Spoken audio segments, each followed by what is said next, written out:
Hello students, जोहार। हम doctor Anupama Mishra, lecturer Marwari college Ranchi, विषय नागपुरी। आज हमरे पढ़ब कहानी कबीर। ई कहानी के डॉक्टर कुमारी बासंती लिख हैं। कबीर कहानी टोंगरी और पझरा भाग 2 में संकलित है। आज हमरे ई कहानी कर सारांश के जानब और संगे संगे इकर समीक्षा हो करब। रोरे मन जान लो कि इकर में जे सवाल आवेला उ ई नियर है। पहला, कबीर कहानी कर सारांश लिखो। दूसरा, कबीर कहानी कर समीक्षा करो। तीसरा, कबीर कहानी कर मूल भाव के बताओ। चौथा, कबीर कहानी कर माध्यम से लेखिका का कहे खोजेना। तो ई सब सवाल कर जवाब जाने के लिए आज हमरे पढ़ब कहानी कबीर। कबीर कहानी डॉक्टर कुमारी बासंती कर लिखल है। डॉक्टर बासंती नागपुरी भाषा कर एगो महान साहित्यकार हैं। कविता और कहानी दुयों में इनकर लेखनी समान रूप से चलेला। ई जनजातीय एवं क्षेत्रीय भाषा विभाग कर पूर्व विभागाध्यक्ष रहें और नागपुरी भाषा कर विकास में हो इनकर बहुत योगदान है। डॉक्टर बसंती कर कहानी मन के छुएला। कबीर हो एहे नियर इनकर एगो कहानी है। कहानी कर नायिका हसीना एगो संघर्षशील चरित्र है, जे कि नारी सशक्तिकरण कर एगो उदाहरण है। झारखंड कर नारी मन ऐसे हो बहुत संघर्षशील होवे ना। घरे बाहरे सब बटे आपन मेहनत से आपन परिवार के आगे बढ़ाए ना। हसीना के हो एकदम विपरीत परिस्थिति मिल रहे। नैहर और ससुराल केव उकर साथ नहीं देलें। हले हो परिस्थिति से संघर्ष करके आपन अस्तित्व के बचालक और जीत हासिल करलक। तो आओ देखब हमरे कहानी कबीर कर सारांश। कबीर 4 बरस कर एगो छोट छौआ है, जेकर माय हसीना और बाबा हरक है। हसीना से शादी करल बाद जब हरक के कोनो काम नहीं भेटालक तो बीएड करे के लिए उ बाहरे चल गेलक। आपन और आपन पति कर खर्चा पुराए के लिए हसीना रात दिन लुगा सिएला और बेचेला और इनियर घर कर खर्चा चलाएला। कबीर ले हरक एगो सुगा पोइस दे रहे। अब उ सुगा बोले लाई है, बोल कबीर रामे राम राम रहीम। कबीर उ सुगा कर संगे खेलेला। कबीर कर आजा आजी मने उ मन से जुदा रहेना। अंगना कर उ पखारी उमन रहेना। घर में हरक कर बहिन कमली और उकर बेटी मोहिनी अपन नाना नानी संगे रहेना।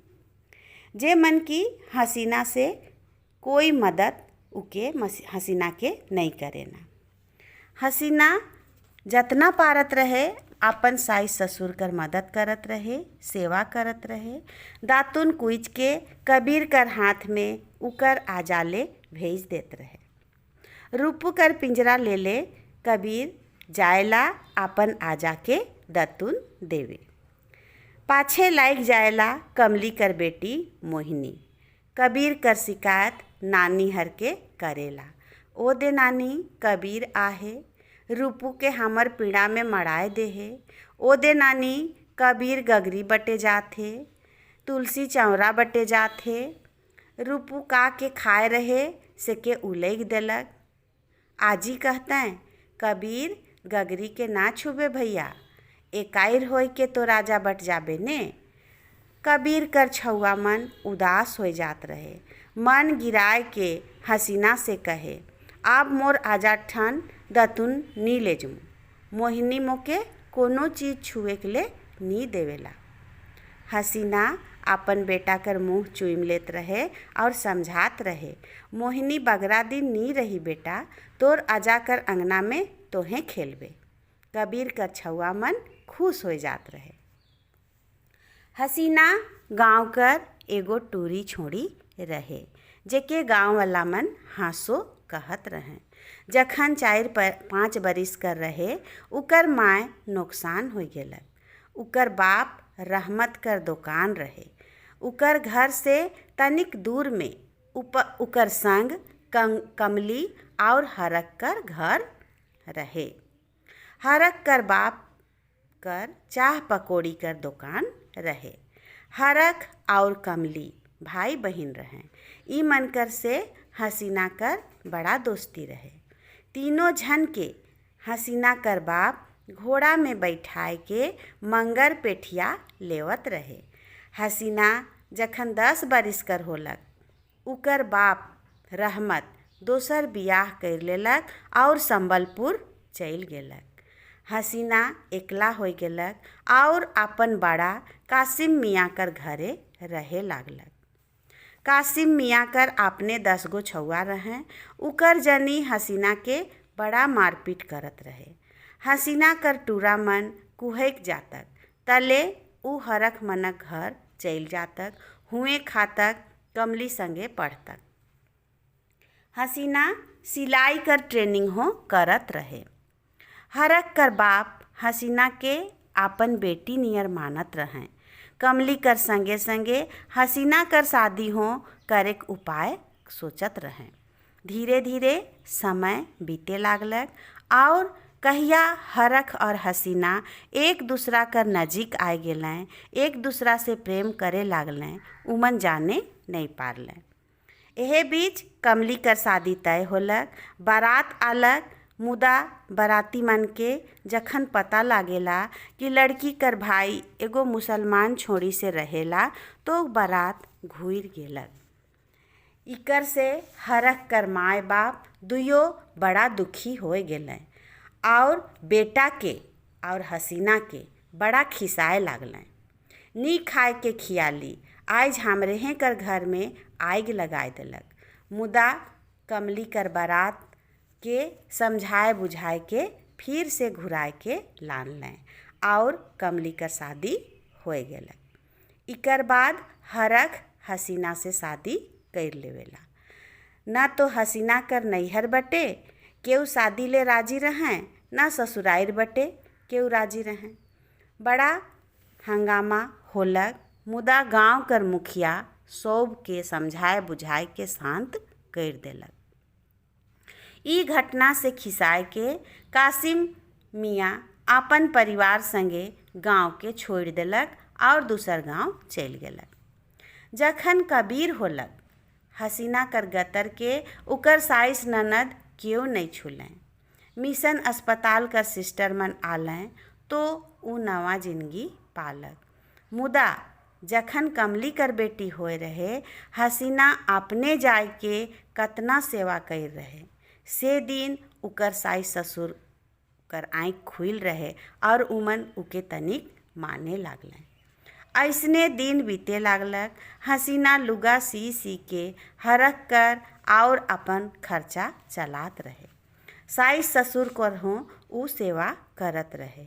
ई सब देख के उकर ससुर कर मन धीरे धीरे बदले लागलक। एक दिन हसीना देखेला कि उकर ससुर कबीर और रूपू के देखत हैं और उनकर आँख से लोर गिरत है।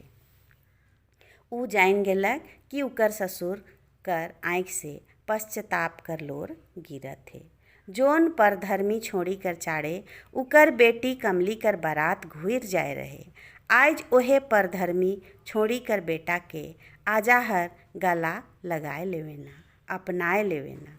धर्म कर दीवार टूट जाएला और प्रेम कर जीत हो जाएला। ई नियर हसीना आपन व्यवहार से, आपन सेवा भावना से उमनक दिल जीत लेलक। तो ई होलक कहानी कर सारांश। अब हमरे जानब तनी सुन इकर समीक्षा। डॉक्टर बसंती कर ई कहानी कबीर शुरू से लेके आखिरी तक पढ़वैया के बांध के राखेला। इकर हर पात्र और उकर संवाद सटीक और जीवंत बुझाएला। शब्द संयोजन एकदम ठेठ और अबगानियर बुझाएला। इकर में मुहावरा कर हो लेखिका सुंदर प्रयोग कई हैं, जैसे कि टूरा कर पेट में 9 मन छुरा। ई कहानी नवा युग कर अनुसार है, जे कि समय काल परिस्थिति कर अनुसार समाज में आवल बदलाव के हो देखाएला। कहानी एहो संदेश देवेला कि परिवार, जात और धर्म से खुशहाल नहीं होवेला। आदमी कर व्यवहार, विचार, उकर सहन शक्ति, सहृदयता और सेवा कर भावना से परिवार मजबूत होवेला, खुशहाल होवेला। ई नियर कबीर कहानी एगो सफल कहानी है। तो आज हमरे मन जान ली कबीर कहानी कर सारांश और संगे संगे उकर समीक्षा। तो आज ले इतने। धन्यवाद।